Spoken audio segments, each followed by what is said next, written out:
Hello, I'm Philip Stoten. I'm here on the Scoop Studio at APEX 2019 and I'm joined by Almar from Nordson ASYMTEK. Almar, thanks for joining me. Last year we were talking about the launch of their Helios platform. Tell me a bit about how that's been going and kind of the applications you found for that. So our customer base is really happy that we did launch last year the Helios platform, because it kind of expands on what we already do in electronics. We used to do everything on dispensing from wafer level all the way up to PCB, but our customers were actually asking us also to do dispensing on more in the electronics assembly and more towards the end product. And so now we have a product that is suiting that market. Customers are very happy to have a Nordson ASYMTEK product for those applications. What kind of change in terms of technical demands has that meant? Well, we've seen a lot of demand in thermal interface materials, especially the thicker ones, very abrasive. So that meant that we had to do a little adjustment on our valves and on our technology that we used, because the materials are much more abrasive than what we are used to in the microelectronics, I would say. So and that's all out there now, and also in two-component in the potting, so the final assembly of a product. We can also do the two-component dispensing now.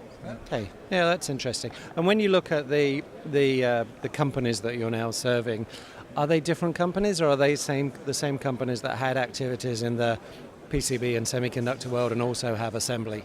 Yeah. I'd say overall they're pretty much the same companies. There might not be the same size. There might be different factories, but the companies are pretty much the same. It's just that we now can take all the dispensing from start to end. They're almost like a one-stop shop for all the dispensing needs. So it's pretty much the same customers and overall. Yeah, and that must give you greater visibility in terms of your technology roadmap, in terms of understanding what's coming down from the various different parts of the supply chain. What are the current demands in terms of dispensing for technology? Yeah.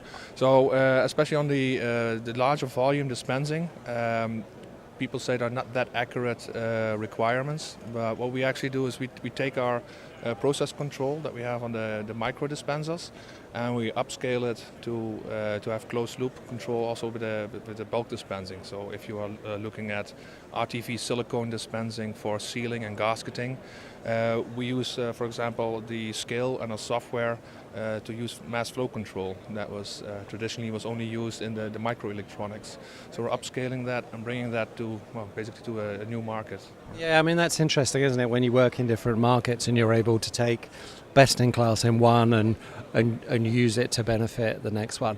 In terms of the actual markets, is there more dispensing these days than there has been in the past? I think so, because if you dispense, it makes you more flexible.